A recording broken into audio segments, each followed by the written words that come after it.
और चलिए अब रुक करेंगे अगली खबर की बात करेंगे। सीएम धामी का दुबई दौरा, प्रदेश में निवेश लाने की कवायद तेज है। निवेशकों के साथ सीएम धामी की मीटिंग रही, जहां पर 450 करोड़ के इन्वेस्टमेंट एमओयू साइन भी हुए हैं।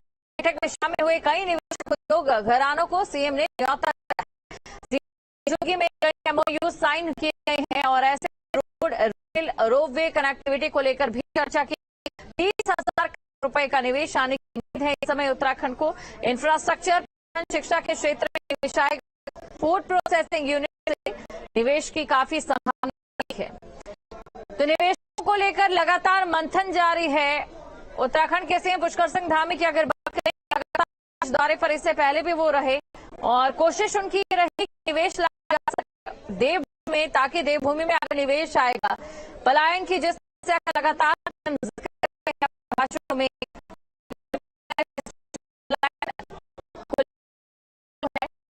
कोशिश की है किसी भी तरीके से उत्तराखंड को छोड़कर चले जाते हैं उन्हें रोजगार नहीं मिल सके और पलायन को रोका जा सके।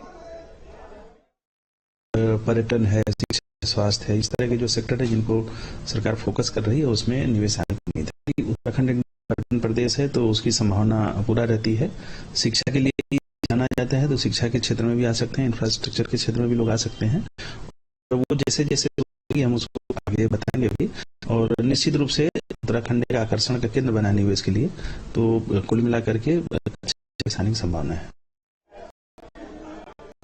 और खबर पर अधिक जानकारी के साथ हमारे साथ जुड़ चुके हैं, तो चलिए हम चलते हैं उनके पास। और अजीत राठी इस समय हमारे साथ बन रहे हैं। अजीत, देखिए जानना चाहेंगे आपसे, जिस तरीके से यहाँ सीएम पुष्कर सिंह धामी लगातार ये कोशिश कर रहे हैं विदेश यात्राओं के लिए प्रदेश में निवेश आएगा, जो जिक्र सरकार करती है उसे यहाँ पर जा सके। फिलहाल जो मंथन किया जा रहा है, धरातल पर निवेश उतरने की कितनी तैयारी थी?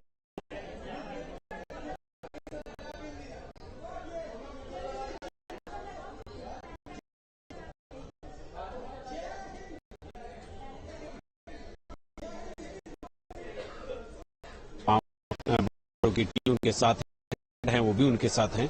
और सुबह दुबई में भारतीय दूतावास का अभिनंदन समारोह और जो बहुत ही भव्य स्वागत मुख्यमंत्री का दुबई में किया गया। इसके बाद उद्योगपतियों के साथ एक बैठकों का सिलसिला शुरू हुआ और बैठकों में साइन गए और आज तकरीबन 5450 करोड़ रुपए के एमओयू में साइन किए गए हैं। और इसमें इंफ्रास्ट्रक्चर और एग्रीकल्चर, टूरिज्म और आईटी सेक्टर तमाम ऐसे विभाग हैं, ऐसे क्षेत्र हैं जिनके लिए आज 50 करोड़ एमओयू साइन किए गए हैं।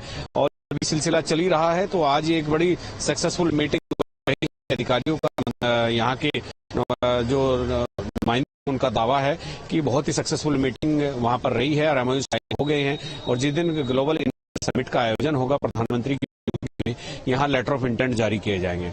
अब सभी की निगाहें कल अबू धाबी में होने वाली बैठक पर टिकी है, चूंकि मुख्यमंत्री की अगुवाई में सभी मंत्री और अधिकारीगण दुबई पहुंच गए हैं, अबू धाबी पहुंच गए हैं। और अबू धाबी पहुंचने पर कल उनकी निवेशकों के साथ एक बहुत बड़ी बैठक होनी है।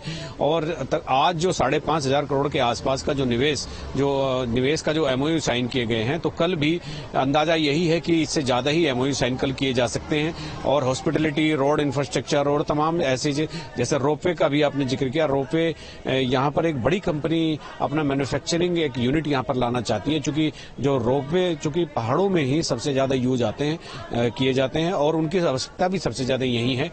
और होता क्या है कि जो उनके उपकरण होते हैं, उनके एलिमेंट्स होते हैं, तो वो विदेश से लाने पर बहुत महंगे पड़ते हैं। तो एक मैन्युफैक्चरिंग यूनिट यहीं पर लगाने की एक योजना बन रही है, तो उससे एक बड़ा फायदा उत्तराखंड को होने जा रहा है। तो अब सभी की निगाहें जो है अबू धाबी की जो बैठक है, निवेशकों का जो सम्मेलन होगा, रोड शो होगा, मुख्यमंत्री के साथ जो संवाद होगा, उसी पर टिकी हुई है। जी बिल्कुल, इसी के साथ देखिए यहाँ पर दो चीजों का और जिक्र भी करना चाहूंगी, क्योंकि जनता को इंतजार है कि निवेश जल्द से जल्द धरातल पर आए और जनता को इसका फायदा हो। वहीं दूसरी तरफ विपक्ष जरूर इसे तिरछी नजर से देख रहा होगा।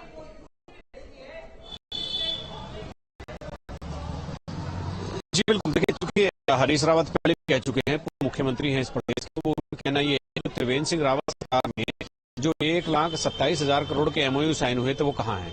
विपक्ष इस बात का जवाब मांग रहा है, चूंकि तब भी भारतीय जनता पार्टी की सरकार थी, लेकिन भाजपा का ये कहना है कि उस समय जब ग्लोबल इन्वेस्टर समिट हुआ, उसमें भी प्रधानमंत्री आए थे, तो उस समय वक्त कोरोना काल आ गया था और जो निवेशक थे उन्होंने अपने पैर खींच लिए थे, इसीलिए वो धरातल पर नहीं उतर पाया। लेकिन विपक्ष के पास कहने को एक बड़ा आधार है और अब भाजपा को उसी तरह से, भाजपा सरकार को, धामी सरकार को उसका जवाब उसी तरह से देना है। अगर इस इन्वेस्टर समिट में किए गए एमओयू अगर ग्राउंड पर उतराए तो विपक्ष के सवालों का जवाब खुद ही आएगा। जी बिल्कुल, और इसका फायदा कहीं ना लोकसभा चुनाव जो आने वाले हैं और विधानसभा चुनाव है उनमें को जरूर हो सकता है। और अजय, तमाम जानकारी को दर्शकों